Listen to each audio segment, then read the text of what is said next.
Olá, povo de Deus, quarta-feira da nona semana do Tempo Comum, 2 de junho de 2021. Nossa reflexão de hoje é a partir de Tobias 3, de 1 a 11a e depois 16, 17a. E de Marcos 12, 18 e 27. Continuamos nossa leitura desse livro fascinante que hoje nos apresenta duas orações de súplica tão existenciais e profundas que nos revelam a visão que Tobit, pai de Tobias e Sara, futuros sogro e nora, tinham da vida, tinham de Deus. Ambos suplicam a Deus que olhasse para a situação deles. Tobit, que depois de cego passou a ser objeto de zombaria dos pagãos, e Sara, que se via afligida por um malefício que provocava a morte de seus noivos, e por isso também era zombada até pela criada de seu pai. Tobit ainda tem uma visão de que Deus castiga por causa de seus pecados e do pecado de seus pais. E no auge de sua angústia pede a Deus que lhe tire a vida, dizendo: é melhor morrer do que ter sempre diante de mim essa angústia e ter de ouvir os insultos. E Sara pensa em suicidar-se, mas o que a retém é o amor ao seu pai, Raguel. Pensa ela: não posso fazer tal coisa, poderiam escarnecer de meu pai e dizer-lhe: tiveste uma filha única, muito querida, e ela enforcou-se por causa das suas desgraças. Nosso texto de hoje termina dizendo que foram ouvidas as orações de ambos, de Tobit e de Sara, na presença da glória de Deus. Por isso, foi enviado Rafael para os curar. Mas vale a pena ler a continuidade do texto que explicita a cura que tiveram. Diz assim, que o anjo Rafael foi enviado para tirar as manchas brancas dos olhos de Tobit, a fim de que visse com seus próprios olhos a luz de Deus, e dar Sara, filha de Raguel, como esposa a Tobias, filho de Tobit, e livrá-la de Asmodeu, o pior dos demônios, porque Tobias tinha mais direito sobre ela que todos quantos a pretendiam. Nosso texto de hoje é interessante também no sentido de indicar uma possível crença na outra vida, o que não encontramos na totalidade do Primeiro Testamento, a não ser em textos deuterocanônicos. Isto está presente quando Tobit suplica a Deus: deixa-me ir para a morada eterna e não afastes, Senhor, de mim a tua face. O texto também revela que o autor de Tobias tinha uma visão espiritual marcada por uma luta entre o bem e o mal, simbolizada por anjos do bem e anjos do mal, os demônios. Rafael aparece como o anjo do bem, curando e dirigindo os caminhos dos justos, Tobit e Sara, e libertando-os, a esta sobretudo, do demônio Asmodeu. Voltaremos ao texto de Tobias na sexta-feira, onde veremos a ação de Deus na vida de Tobit por meio de seu filho Tobias e do anjo Rafael. Do texto de hoje fica-nos a certeza do valor da oração de súplica, marcada pela angústia de situações aparentemente intransponíveis. Se há um conselheiro fiel que nunca nos abandona, é o próprio Deus, com o qual podemos desabafar nossas penúrias e suplicar pela superação de momentos de desespero em nossa vida. Marcos 12, 18 e 27.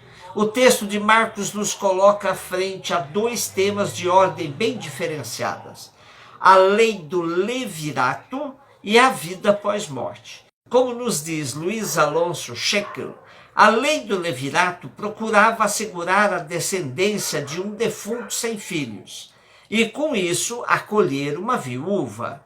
Se os 7 irmãos ressuscitam, voltará a mulher ao primeiro para dar-lhe um filho e conservar seu nome?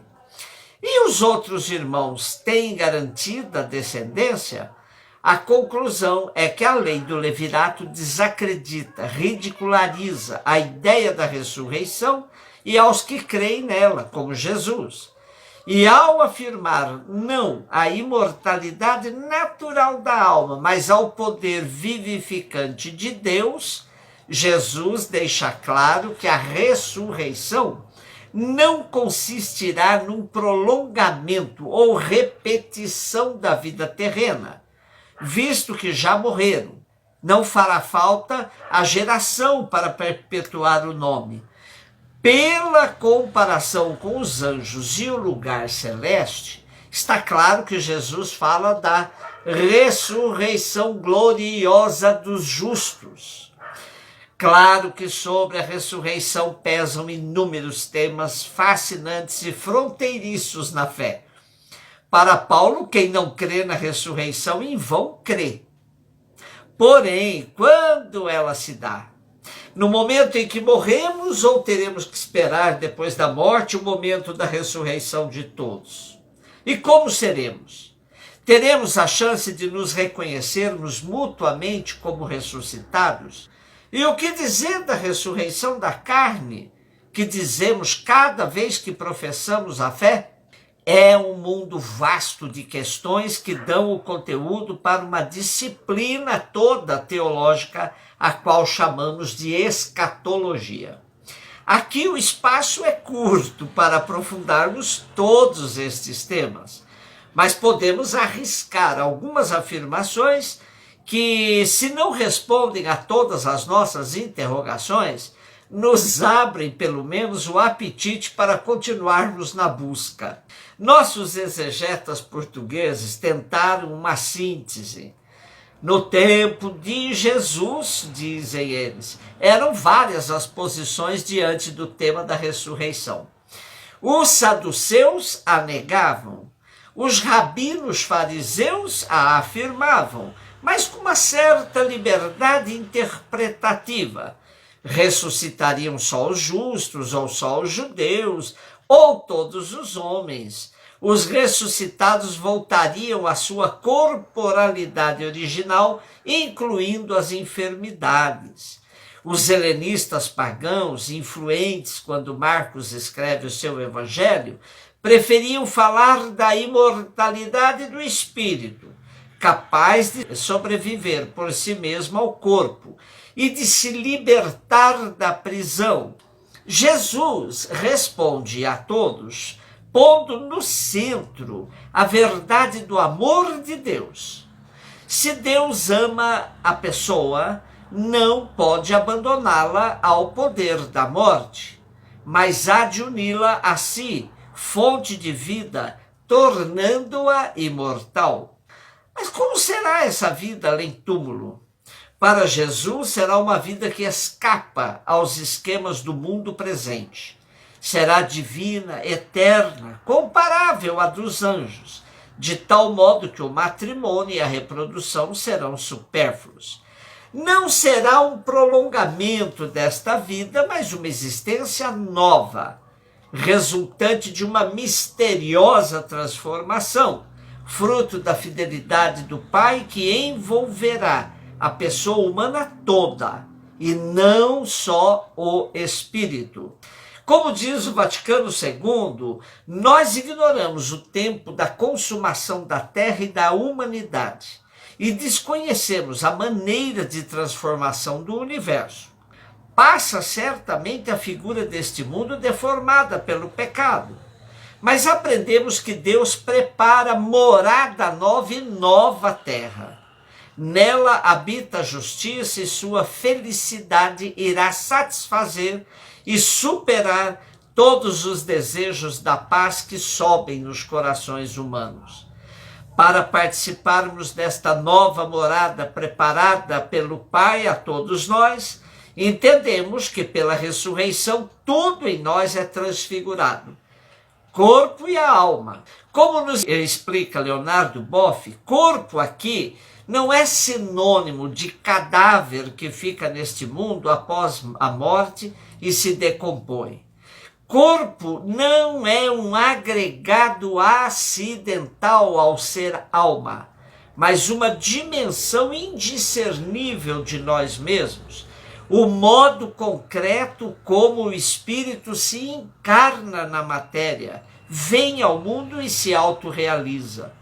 Sendo assim, o corpo de ressurreição possuirá a mesma identidade pessoal e não material como aquele que éramos na existência no tempo e no espaço. Não podemos confundir identidade corporal com identidade material. Basta ver que somos os mesmos que éramos quando criança, mas materialmente falando somos muito diferentes. O que ressuscita é o nosso eu pessoal. Aquilo que criamos é interioridade dentro da vida terrestre. Na ressurreição, cada qual ganhará o corpo que corresponde ao seu eu e que o exprime total e adequadamente. Ressuscitados, não teremos mais os obstáculos que temos em nossa vida terrestre. No final da vida terrestre, deixamos para trás um cadáver. É como um casulo que possibilitou o emergir radiante da crisálida e da borboleta. Agora não mais presa pelos estanques limites do casulo, mas aberta ao horizonte vasto de toda a realidade.